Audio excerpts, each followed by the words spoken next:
ಇಂದು ಅಮ್ಮಾಸ್ ಕಿಚನ್ನ ವೀಕ್ಷಕರಿಗೆಲ್ಲ ನಮಸ್ಕಾರ. ನಮ್ಮನೇಲಿ ಹೂವನ್ನು ಪೂಜೆಗೆ ಮಾತ್ರ ಅಲ್ಲ, ಅಡುಗೆಯಲ್ಲಿ ಕೂಡ ಬಳಸ್ತೇವೆ. ಇವತ್ತಿನ ವಿಶೇಷ ದಾಸವಾಳ ಹೂವಿನ ತಂಬುಳಿ ಮಾಡ್ತಿದ್ದೇವೆ. ನೀವು ನೋಡಿ, ಮನೇಲಿ ಮಾಡಿ ಟ್ರೈ ಮಾಡಿ, ಟೇಸ್ಟ್ ಮಾಡಿ, ಹೇಗಿದೆ ಅಂತ ಕಾಮೆಂಟ್ಸಲ್ಲಿ ತಿಳಿಸಿ. ಹಲೋ ಅಮ್ಮ ಡಿಯರ್, ಏನಿವತ್ತು ಅಡಿಗೆ ಮನೇಲಿ ಹೂ ಬಂದಿದೆ ತರಕಾರಿ ಬದಲು? ಇವತ್ತು ರಾತ್ರಿಗೆ ಒಂದೇ ಹೊತ್ತಿಗಲ್ವಾ, ಹಾ, ಅದಕ್ಕೆ ಒಂದು ದಾಸವಾಳ ಹೂವಿನ ತಂಬಳಿ ಮಾಡೋಣ ಅಂತ ಹೇಳ್ಬಿಟ್ಟು ರೆಡಿ ಮಾಡ್ತಾ ಇದ್ದೆ. ಸೊ ವಿತೌಟ್ ವೆಜಿಟೇಬಲ್ ಹೂವಿಂದ ಇವತ್ತು ನಮ್ಮನೇಲಿ ತಂಬಳಿ ಆಗ್ತಾ ಉಂಟು. ಅಮ್ಮ, ಅದಕ್ಕೆ ಏನೇನೆಲ್ಲ ತಗೊಂಡಿದ್ದೀರಾ? ಇವತ್ತು ಇದೇ ವಿಡಿಯೋನ ಅಪ್ಲೋಡ್ ಮಾಡ್ಬಿಡ್ತೀನಿ. ದಾಸವಾಳ ಹೂವಿನ ತಂಬಳಿ, ಅದಕ್ಕೆ ಬೇಕಾಗಿರುವಂತಹ ಐಟಮ್ಸ್ ಆಗ್ಲೇ ಅಮ್ಮ ಶುರು ಮಾಡ್ಬಿಟ್ಟಿದ್ದಾರೆ. ಸರಿ, ಈಗ ಫಾಲೋ ಮಾಡುವ ಬನ್ನಿ. ದಾಸವಾಳದ ಹೂವ, ಓಕೆ, ಜೀರಿಗೆ, ತೆಂಗಿನ ತುರಿ, ಆಯ್ತು, ಉಪ್ಪು, ಇಂಗು, ಒಣಮೆಣಸಿನ್ಕಾಯಿ, ಮಜ್ಜಿಗೆ, ಓಕೆ, ಇಷ್ಟೇ ಒಳ್ಳೆ ಐಟಮ್. ಈ ದಾಸವಾಳದ ಹೂವು ಹೆಣ್ಮಕ್ಳ ಆರೋಗ್ಯಕ್ಕಂತೂ ತುಂಬಾ ಒಳ್ಳೇದು, ಎಲ್ರಿಗೂ ಒಳ್ಳೇದು. ಅಂದ್ರೆ ಹೆಣ್ಮಕ್ಳಿಗೆ ತುಂಬಾ ಒಳ್ಳೇದಿದು, ಆರೋಗ್ಯಕ್ಕೂ ಒಳ್ಳೇದು, ದೇಹಕ್ಕೂ ಒಳ್ಳೇದು. ಸೊ ಇದನ್ನ ಈಗ ನೀವೇನ್ ಮಾಡ್ತಿದ್ದೀರಾ? ಹೂವನ್ನ ಈಗ ಈ ಮಕರಂದ ಮತ್ತೆ ತೊಟ್ಟು ಎಲ್ಲ ಇರುತ್ತಲ್ಲ, ಅದನ್ನೆಲ್ಲ ತೊಳೆದಿಟ್ಕೊಂಡಿದ್ದೀನಿ. ಸೊ ಇದೆಲ್ಲ ಬೇಡದಿರುವಂತದ್ದು, ಇದನ್ನ ನಾವು ಅಡಿಗೆಗೆ ಯೂಸ್ ಮಾಡ್ತಿಲ್ಲ, ಬರೀ ಅದ್ರದ್ದು ಎಲೆ ಮಾತ್ರ, ಪೆಟಲ್ಸ್ ಮಾತ್ರ ನಾವು ತಗೊಳ್ತಾ ಇದ್ದೇವೆ. ದಳಗಳನ್ನ ಮಾತ್ರ ತಕೊಂಡು ದಳಗಳನ್ನ ತಗೊಳ್ತಿದ್ದೇವೆ. ಅದರ ತೊಟ್ಟು ಮತ್ತೆ ಮಧ್ಯದಲ್ಲಿರುವಂತಹ ಮಕರಂದವನ್ನು ಬೇಡ ಅಂತ ಹೇಳಿ ಸೈಡಿಗೆ ಇರ್ತಿದ್ದೇವೆ. ಸೊ ಇದೆಲ್ಲ ತೊಳ್ಕೊಂಡಾದ್ಮೇಲೆ ಅಮ್ಮ ಮುಂದೆ ಒಂದ್ ಬಾಣ್ಲೆ ಇಟ್ಕೊಳ್ಬೇಕು. ಓಕೆ, ಜೀರಿಗೆ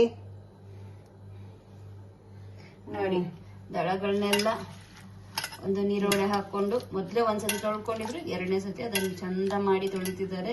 ಯಾಕಂದ್ರೆ ಹೊರಗಡೆ ಇರುತ್ತೆ ಗಿಡ, ಫ್ರೆಶ್ ಆಗಿ ಕಿತ್ಕೊಂಡ್ ಬಂದಿರ್ತಾರೆ, ಧೂಳು ಗೀಳೆಲ್ಲ ಕುತ್ಕೊಂಡಿರುತ್ತೆ, ಯಾವುದು ಆಗ್ಬಾರ್ದು ಅಂತ 4-5 ಸತಿ ತೊಳೆಯೋದು ಒಳ್ಳೇದು. ಈಗ ಆಯ್ತಾ, ಈಗ ಒಂದ್ ಬಾಣ್ಲೆ ಇಟ್ಕೊಳ್ಬೇಕು. ಅದಕ್ಕೆ ಸ್ವಲ್ಪ ಎಣ್ಣೆ ಹಾಕೊಳ್ಬೇಕು. ಸೊ ಒಗ್ಗರಣೆ ತರ ಒಂದು ಬಾಣಲೆಗೆ ಎಣ್ಣೆಯನ್ನು ಹಾಕಿ, ಮತ್ತೆ ಸ್ವಲ್ಪ ಜೀರಿಗೆ. ಈಗ ಇಲ್ಲಿ ತೆಗೆದಿಟ್ಕೊಂಡಿರುವಂತಹ ಜೀರಿಗೆ. ಸ್ಟವ್ ಹಚ್ಚೋದು ಬೇಡವಾ? ಹಚ್ಚುತ್ತೀನಿ, ಅದು ಬೇಗ ಸೀದೋಗ್ಬಿಡುತ್ತಲ್ವಾ, ಸ್ವಲ್ಪನೇ ಅಲ್ವಾ. ಸೊ ಇದನ್ನೆಲ್ಲ ಹಾಕೊಂಡು ಮತ್ತೆ ಸ್ಟವ್ ಹಚ್ಚಿ, ಇಲ್ಲ ಅಂದ್ರೆ ಸೀದು ಹೋಗುತ್ತೆ. ಇದೆಲ್ಲ ಹಾಕೋಷ್ಟೊತ್ತಿಗೆ ಮತ್ತೆ ಗಡಿ ಬಿಡಿ ಮಾಡ್ಕೊಳ್ಬೇಡಿ ಅಂತ ಆರಾಮ್ಸೆ ಮಾಡಿ ಅಂತ. ಖಾರಕ್ಕೆ ಅವ್ರಿಗೆ ಎಷ್ಟು ಬೇಕೋ, ನಾನು ಒಂದೇ ಮೆಣಸಿನ್ಕಾಯಿ ಹಾಕ್ತಾ ಇದ್ದೀನಿ. ನಮ್ಮನೇಲಿ ಖಾರ ಕಮ್ಮಿ ಅಂತ. ಸೊ ನಿಮ್ಗೆಲ್ಲ ಗೊತ್ತಿದೆ ವೀಕ್ಷಕರೇ, ನಮ್ಮನೇಲಿ ಖಾರ ಕಮ್ಮಿ ಅಂತ ಪ್ರತಿಯೊಂದು ಅಡಿಗೆಗೂ ಕೂಡ. ಸೊ ಇದಕ್ಕೂ ಕೂಡ ನಾವು ಕಮ್ಮಿ ಖಾರನೇ ಯೂಸ್ ಮಾಡ್ತಿದ್ದೀವಿ. ನಿಮ್ಗೆ ಸ್ವಲ್ಪ ಖಾರ ಬೇಕಂದ್ರೆ ಇನ್ನೊಂದೆರಡು ಹಾಕಿ. ಸ್ವಲ್ಪ ಇಂಗು, ಜೀರಿಗೆ, ಒಣಮೆಣಸು, ಇಂಗು, ಎಣ್ಣೆ ಇಷ್ಟು ಹಾಕಿ ತೊಳೆದಿದ್ದಂತಹ ಪೆಟಲ್ಸ್ ನ ಅದಕ್ಕೆ ಹಾಕಿ ಈಗ ಸ್ಟವ್ ಆನ್ ಮಾಡಿದ್ದಾರೆ. ಸಣ್ಣ ಊರಿನಲ್ಲಿ ಸ್ವಲ್ಪ ಫ್ರೈ ಮಾಡ್ಕೊಳ್ಬೇಕು. ಹೀಗೆ ಇದು ಹೂವಿನ ದಳಗಳಲ್ವಾ, ಹಾಗಾಗಿ ನೋಡು ಎಷ್ಟು ಬೇಗ ಮೆತ್ತಗಾಯ್ತು.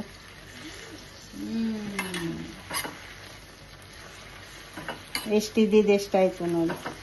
ಹೌದು, ಆಗ್ಲೇ ಬಾಂಡಿ ತುಂಬಾ ಕಾಣ್ತಿತ್ತು, ಈಗ ನೋಡಿ ಬಾಂಡಿಯಲ್ಲಿ ಕಾಲ್ ಭಾಗ ಕಾಣ್ತಿದೆ. ಇಟ್ಟಿರೋದೇ ಸಣ್ಣ ಬಾಣಲೆ, ಆ ಬಾಣಲೆಯಲ್ಲಿ ಪೂರ್ತಿ ಇದ್ದದ್ದು ಅರ್ಧ ಆಗಿದೆ, ಕಾಲ್ ಭಾಗ ಆಗಿದೆ. ಎಸ್, ಸಾಕಮ್ಮ? ಒಂಚೂರು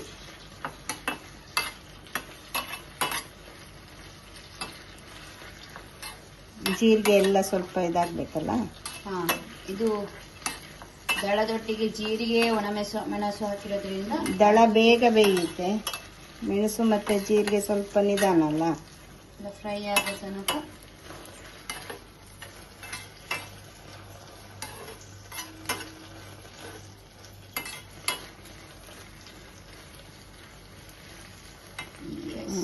ಇಷ್ಟ ಆದ್ರೆ ಹಾ ಸಾಕು. ಸ್ಟವ್ ಆಫ್ ಮಾಡೋಣ. ಎಸ್ ನೋಡಿ, ಈ ಅದಕ್ಕೆ ಇದನ್ನ ಫ್ರೈ ಮಾಡ್ಕೊಂಡಿದ್ದಾರೆ. ಈಗ ಅಮ್ಮ ಸ್ಟವ್ನ ಆಫ್ ಮಾಡ್ತಿದ್ದಾರೆ. ಇದನ್ನ ರುಬ್ಬೇಕಂದ್ರೆ ತಣ್ಣಗಾಗ್ಬೇಕು. ಓ ನೋಡಿ, ಸ್ವಲ್ಪ ಇದೇ ಅಮ್ಮನ ಕೈ ಜಳಕ. ಬಿಸಿದ ಬಾಣಲೆನೂ ಕೂಡ ಬರೀ ಕೈಲಿ ಎತ್ತಿ ಕೆಳಗಡೆ ಇಡುವಂತದ್ದು. ನೆಕ್ಸ್ಟ್ ಅಮ್ಮ, ಈಗ ಸ್ವಲ್ಪ ತಣ್ಣಗಾದ್ಮೇಲೆ ಹಾ ಇದನ್ನ ಮತ್ತೆ ಕಾಯಿ ಒಂಚೂರು ಉಪ್ಪು ಹಾಕೊಂಡು, ಈಗ ಇದು ತಣ್ಣಗಾಗೋ ತನಕ ಎಂತ ಕೆಲಸ ಇಲ್ಲ, ಇದನ್ನ ಸ್ವಲ್ಪ ಚೂರು ಹೊತ್ತು ಬಿಡೋದು. ತಣ್ಣಗಾಗ್ಬೇಕು. ಓಕೆ ವೀಕ್ಷಕರೇ, ಇದು ತಣ್ಣಗಾಗೋ ತನಕ ಹಾಗೆ ಬಿಡ್ಬೇಕು. ಎಸ್, ಈಗ ತಣ್ಣಗಾಗ್ತಾ ಬಂದಿದೆ. ಅಮ್ಮ, ಇದೇ ಕಲರ್ ದಾಸವಾಳನೆ ತಗೊಳ್ಬೇಕಂತ ಏನಾರು ಇದೆಯಾ? ಇಲ್ಲ ಇಲ್ಲ, ಇದರಲ್ಲಿ ಫುಲ್ ಬಿಳಿ ದಾಸವಾಳನೂ ಬರುತ್ತೆ, ಕೆಂಪು ದಾಸವಾಳದಲ್ಲೂ ಮಾಡ್ಬೋದು. ಓಕೆ, ಇದೇ ದಾಸವಾಳ ಅಂತ ದಾಸವಾಳ ಬೇರೆ ಬೇರೆ ಕಲರ್ದೆಲ್ಲ ಒಳ್ಳೇದಲ್ಲ, ಕೆಂಪು ಬಿಳಿ. ಮತ್ತೆ ಇದು ಸ್ವಲ್ಪ ಲೈಟ್ ಇದಿದೆ, ಕ್ರೀಮ್ ಇದೆ. ಯಾವುದೇ ದಾಸವಾಳ ಒಳ್ಳೇದು ತಗೊಂಡು ಇದಕ್ಕೆ ಮಾಡ್ಬೋದು. ಸ್ವಲ್ಪ ಕಾಯಿ ತುರಿ, ಹಾ, ಕಾಯಿ ತುರಿ ಜಾರಿಗೆ, ಆಮೇಲೆ ಸ್ವಲ್ಪ ರುಚಿಗೆ ತಕ್ಕಷ್ಟು ಉಪ್ಪು ಹಾಕೊಂಡು ಇದನ್ನ ಸಣ್ಣಗೆ ರುಬ್ಕೊಂಡ್ಬರ್ಬೇಕು. ಓಕೆ, ರುಬ್ಬುವಾಗದ್ರಿ.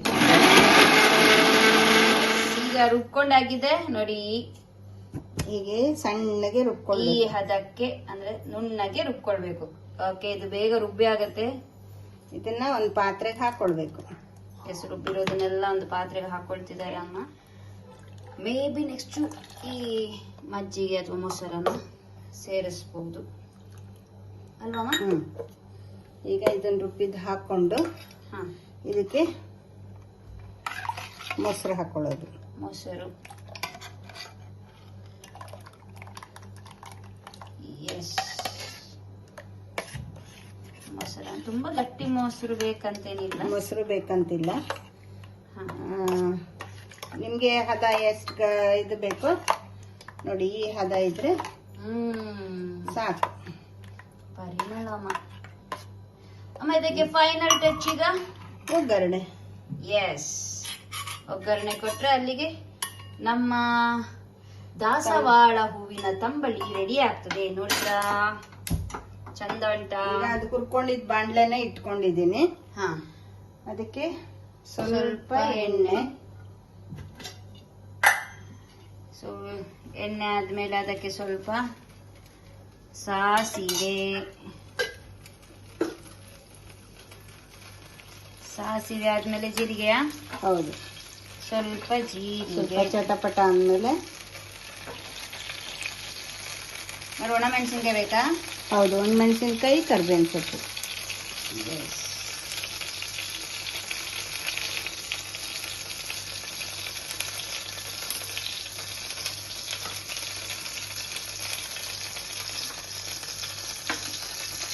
ಸಾಸಿವೆ ಚಟಪಟ ಅಂತ ಇದೆ. ಹಾ, ಅದಕ್ಕೆ ಒಂಚೂರು ಜೀರಿಗೆ, ಇಂಗು ನಾವು ಒಗ್ಗರಣೆಗೆ ರುಬ್ಬಕ್ಕೆ ಹಾಕೊಂಡಿದ್ದೀವಲ್ಲ, ಹಾಗಾಗಿ ಹಿಂಗು ಬೇಡ. ಸೊ ಅದಕ್ಕೆ ಒಣಮೆಣಸು ಒಂಚೂರು, ಪರಿಮಳಕ್ಕೆ ಕರಿಬೇವು, ಒಣಮೆಣಸಿನ್ಕಾಯಿ, ಕರ್ಬೇವು ಸೊಪ್ಪು ಹಾಕಿ ಎಸ್, ಒಗ್ಗರಣೆ ರೆಡಿ ಆಯ್ತು. ಈಗ ಚೀ ಅಂತೇಳಿ ನಮ್ಮ ತಂಬುಳಿಗೆ ಹಾಕುವ. ಎಸ್, ಘಮ ಘಮ ಅಂತಿದ್ಯಾ? ಆಲ್ವೇಸ್ ಅಮ್ಮ, ನೀ ಅಡಿಗೆ ಮನೇಲಿದ್ದಿ ಅಂದ್ರೆ ಘಮ ಘಮ. ತಂಬಳಿ ರೆಡಿ. ತಂಬಳಿ ರೆಡಿ. ಬಟ್ ಹೇಗಿದೆ ಅಂತ ನಮ್ಮ ವೀಕ್ಷಕರಿಗೆ ಹೇಳಕ್ಕೆ ಯಾರ್ ರೆಡಿ ಇದ್ದೀರಿ? ಕದ್ದು ನೋಡ್ತಾ. ಸೊ ಇದನ್ನ ನಾವು ಅನ್ನಕ್ಕೆ ಕಲಸಿ ತಿನ್ನೋದು. ಸೊ ಸ್ವಲ್ಪ ಎಲ್ಲಿದೆ ಪುಲ್ಲಿದು? ಪ್ರತ್ಯೂಷನ ತಟ್ಟೆ, ಅನ್ನ ಸಟ್ಕ ಕೊಡಿ. ತಟ್ಟೆಗೆ ಒಂದ್ ಸ್ವಲ್ಪ ಅನ್ನಕ್ಕೆ ಕಲಸಿಯೇ ಕೊಡುವ ಪ್ರತ್ಯೂಷನ್ಗೆ. ಓಕೆನಾ? ಅಜ್ಜಿ ಮಾಡೋ ಅಡಿಗೆ ಎಲ್ಲ ನಿಮ್ಗೆ ಇಷ್ಟನಾ? ಹೌದಾ? ತುಂಬಾ ಟೇಸ್ಟಿ ಇರುತ್ತಾ? ಸೊ ಅನ್ನಕ್ಕೆ ಸ್ವಲ್ಪ ಹಾಕಿ ಕಲಸಿ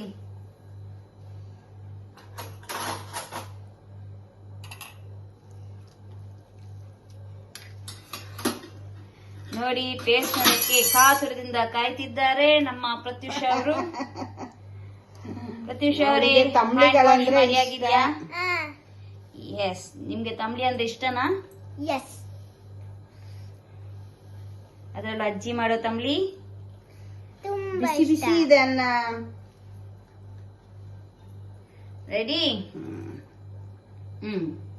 ಓಹ್, ಬಾಯ್ ತುತ್ತ ಇವತ್ತು.